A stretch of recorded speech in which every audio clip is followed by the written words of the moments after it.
Good morning and welcome to episode 26 of the Beks Creates podcast. My name's Beks and I'm coming to you from Bristol, where I live with my partner Paul and our Norwegian forest cat Mufasa, and 3 fish and 3 shrimps. So it's been a little while. I've had a bit of a roller coaster of a few weeks with some stuff going on with my hip, which to be honest I don't really want to talk about right now. But ending with a high last weekend when Paul's sister got married. So we've had such a lovely weekend, but as a result I'm completely shattered and very, very sore. So do forgive the lighting and things that I show you today, because I'm a bit limited as to where I can maneuver myself.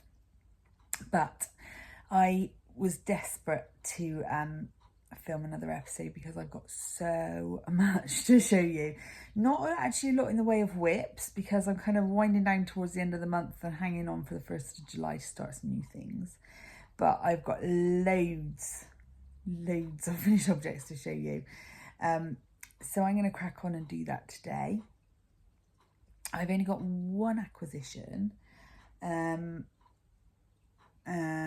yeah, like I say, a couple of whips, but I will show you that in a little bit. So I will crack on. First finished object are these gorgeous socks, which were my June I lose track of where we are now. June Rainbow Chronicles. So you've seen them lots of times in the making, so I won't go on too much, but the yarn was Lightning Rainbow from Somerset Yarns. As you can see, it's completely beautiful. And the pattern was the Duke by Twinset and Pearl from her Bridgerton collection. And these socks knit themselves. I just loved knitting this pattern. It was so fun. And they're such a lovely fit. They're sort of really nice and snug with the bit of sort of ribbon kind of style in the design. It really hugs your foot, so it was really lovely. And of course, I made my little mini sock, so you can see how it knits up in stockinette. It's really, really pretty. So yeah, I can't believe we're 6 months in. I will try and remember later to do a bit of a roundup of my my rainbow socks so far, because I'm just absolutely adoring them. I'm really excited to start my blue ones on Thursday. So you probably remember last time I mentioned that I was keen to finish this little blanket for my great niece who's due in September. It really wasn't grabbing me very much. So what I decided to do in the end was just make it just really small with the vertical stripes, so it could be like a car seat blanket. And I'm really happy with how it's turned out. I do love the colours, they're really pretty. Perfect for a little autumn born girl, I think. And I've finished it off with one of these buttons, which I had made, oh God, years ago, and I have a few left, so I thought I'd add that to it. But yeah, really pleased. It's just Stylecraft special, and it worked out really quickly.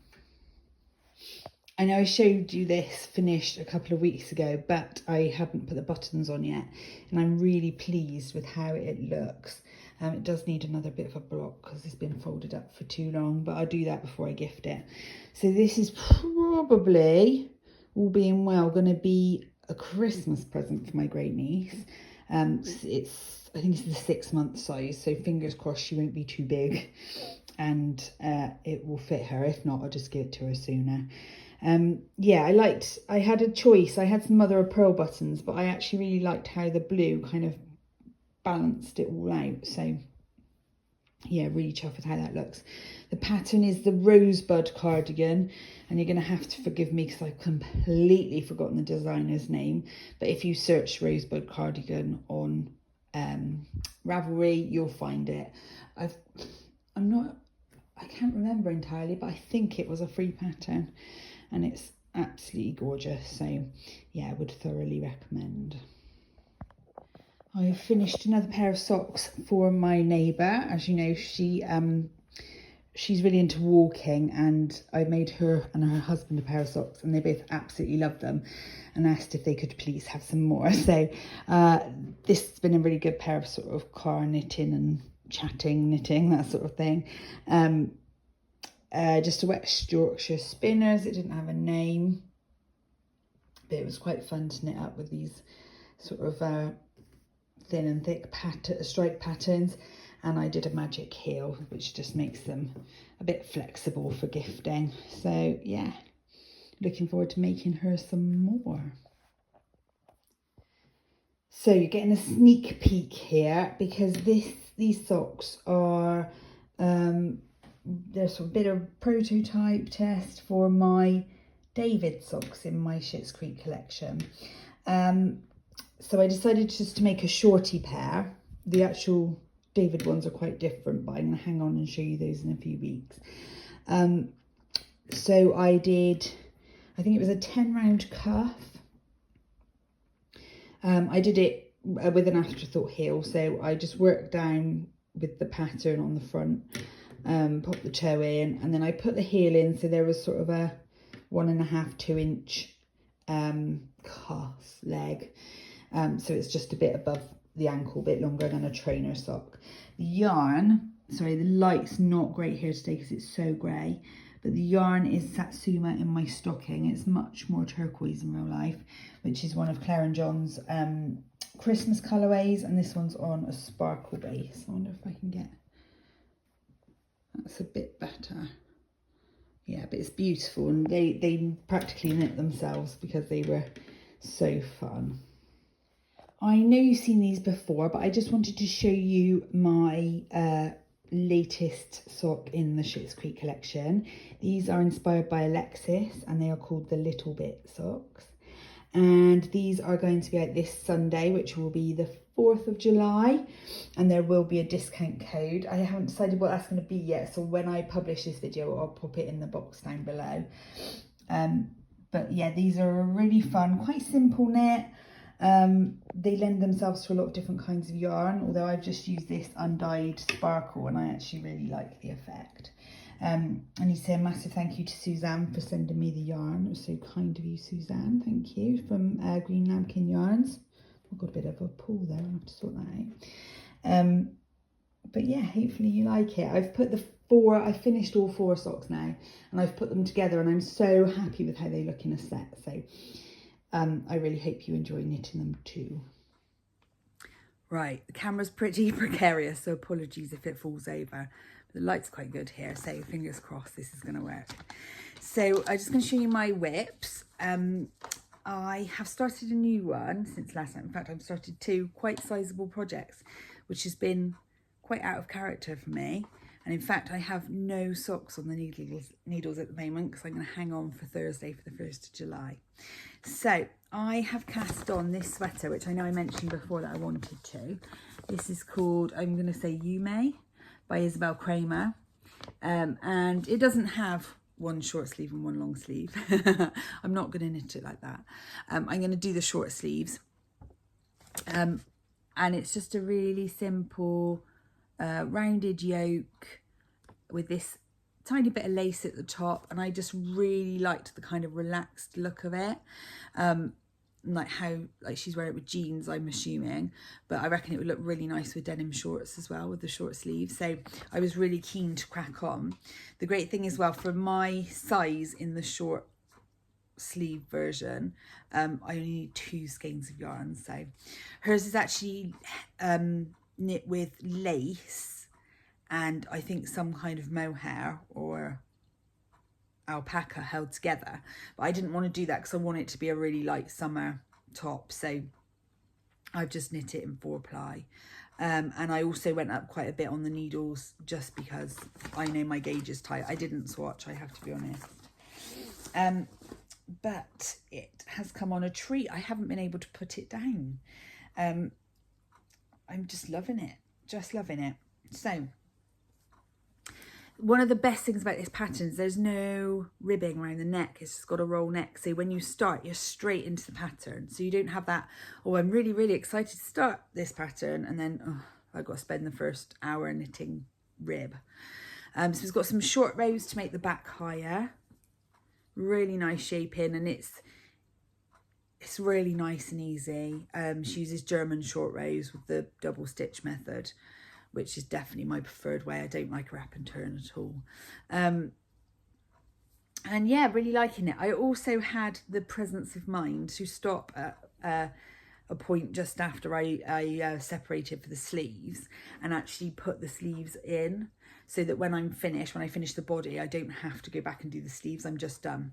And obviously the sleeves were no hardship, because it's literally just a tiny bit of knitting and then pop the cuff on. So really no big deal. It's also got this really cool detail down the side. It's hard to show you down here. So there's like a pearl detail down the side, so it kind of looks like a faux seam, which just makes it a tiny bit more interesting. Nice little detail. I really liked it.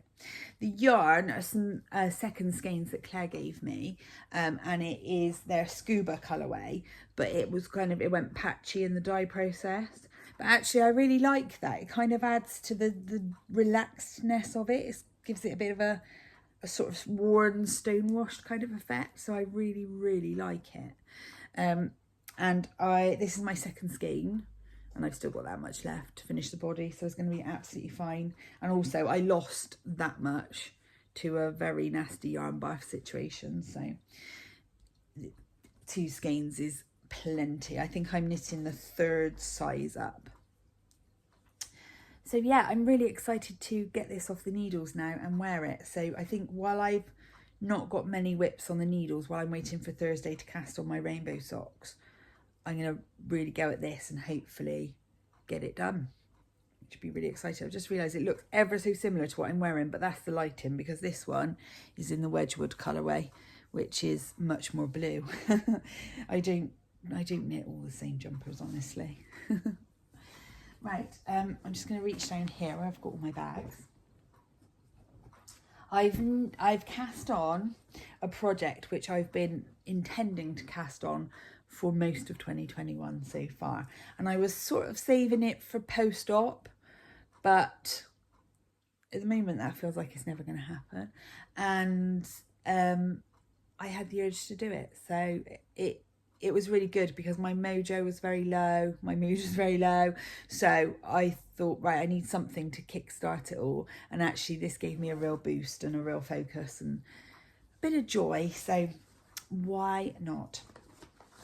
So I have cast on my second, sorry, trying to find a picture, I don't have a good one, I'll show you this one, my second Find Your Fade shawl. It was one of my favourite shawls I've ever knit, and I do wear my original one quite a lot, but I had an idea for a colour scheme and I just wanted to do it. So here we are so far. I've not done loads of knitting on it yet. I started it a couple of weeks ago, and then I did kind of put it down a bit. So it starts off in the jellyfish colourway, which is one of my favourite colours of this year from Somerset Yarns. I've used it in quite a few projects. Like this was left over from my Volcano Trail cowl, but I also did my February socks in them, I think. And then it's just starting to fade into this one, which is, I think, called Powder Puff from Beehive Yarns, which is just really pretty. This was an absolute bargain in her sale, and it's, I can't remember, I don't have the tags in here, but it's got a bit of silk in it, I think, so it's lovely. It's really soft. So I'm really pleased with how those colours have faded into each other so far. And then I've got 2 project bags for this. I've got one with the current yarn and the project in, and then I've got another one with all the rest of the yarns, because it's 7 colours, so it just takes up too much space otherwise. So Powder Puff is going to fade into, so I'm trying to show you.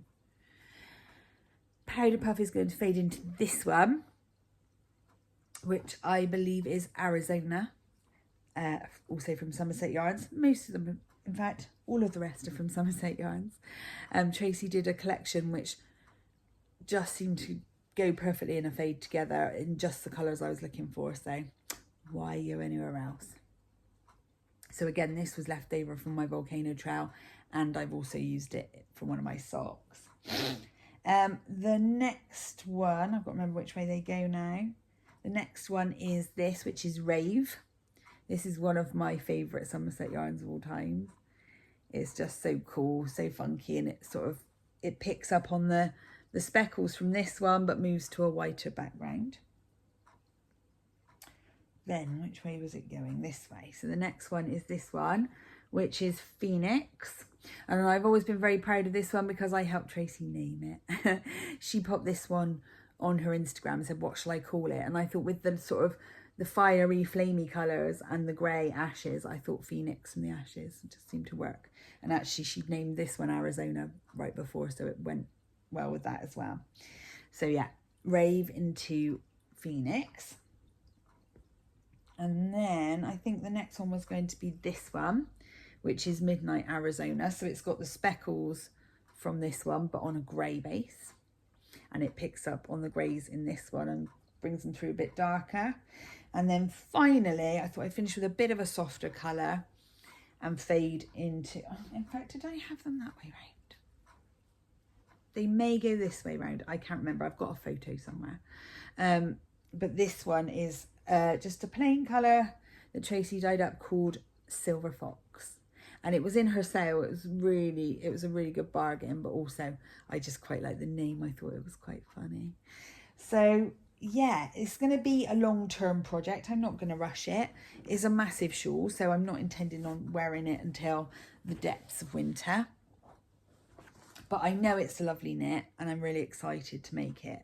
Now when I knit this before, I know I went down a few needle sizes. I think it calls for, sorry, just looking, a 3.5 needle.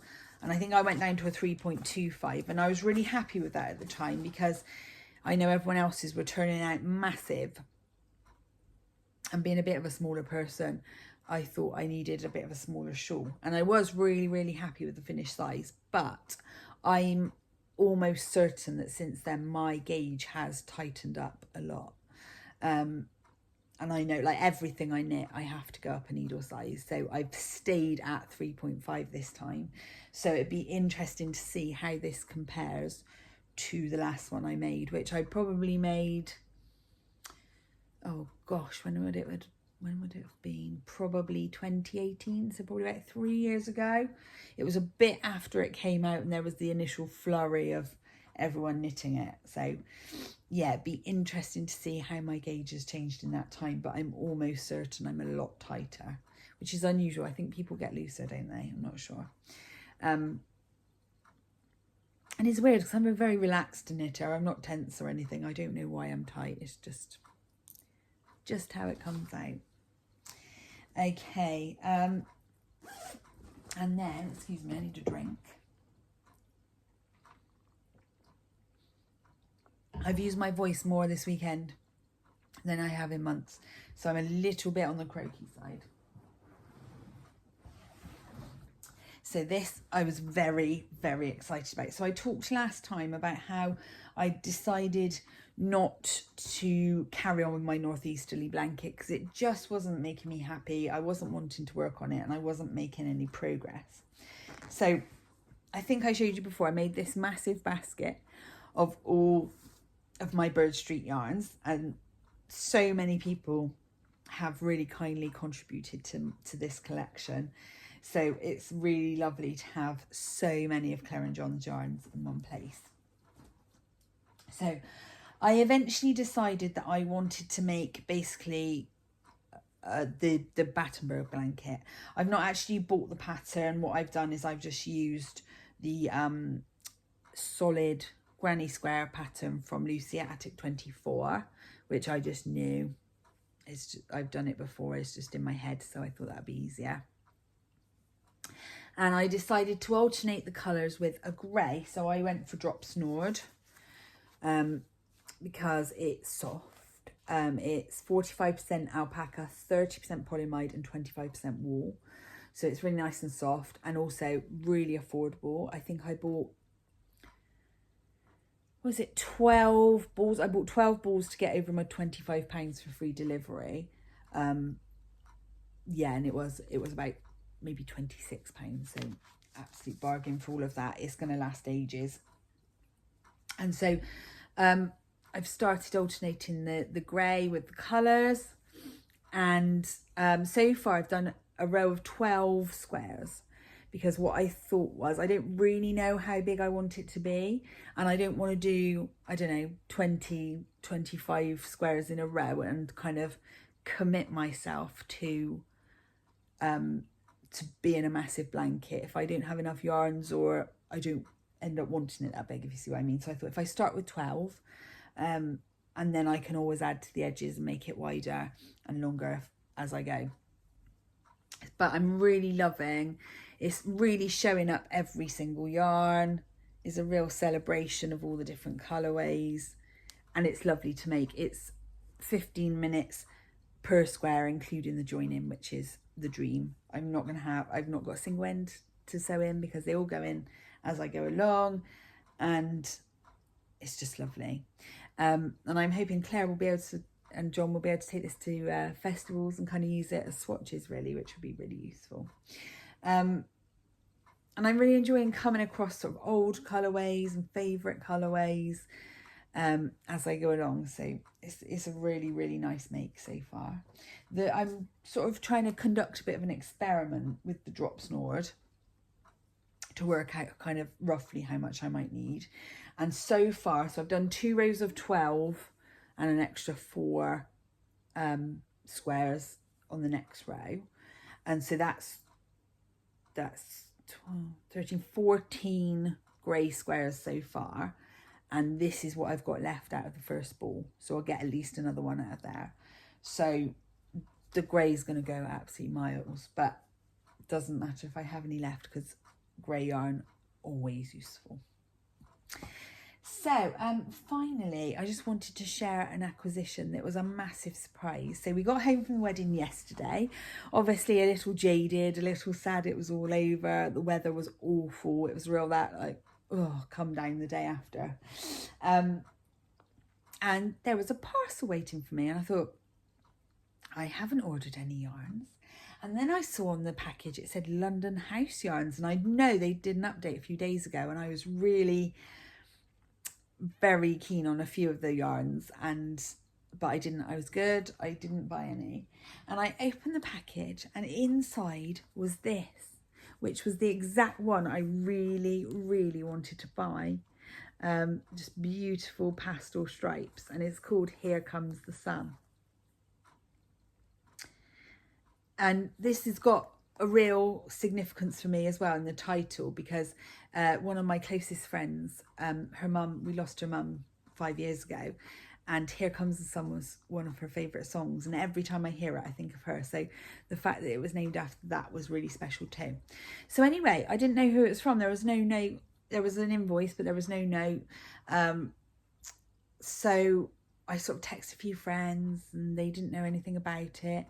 So I popped it on Instagram, and I got a message back from my lovely Hannah from Yarnia Designs, and she said that she just saw it and thought of me and thought I needed to have it, so she bought it for me. Isn't that just the loveliest thing? So yesterday, while we were back and trying to recover from the weekend and I was resting, I just popped it on the side here next to the fish tank, just so I could just look at it, because I just love it so much. So Hannah, thank you. It really, really was a very thoughtful and very meaningful present. So thank you very much. So yes, I feel like it's sort of back to real life now, because we were building up to this wedding for so long. I mean, it was supposed to be a year ago, so a lot longer than we thought we were going to be building up to it for. And the whole weekend was just so beautiful. We stayed on Friday night with the bride and the family and the bridesmaids, and it was just relaxed and fun and lovely. And the wedding day was beautiful. We had a break in this awful weather and just had this one beautiful day, which just was amazing and surprising and exactly what they deserved. So it couldn't have been more perfect. So I'm trying now not to sort of slump and be like, oh, it's over. I'm trying to look forward and be hopeful for my surgery and look forward to getting back on my feet. So things are good. So thank you for bearing with me during my little breakaway. But I'm glad to be back and recording some videos again. And I will catch up with you again really soon. Take care. Bye.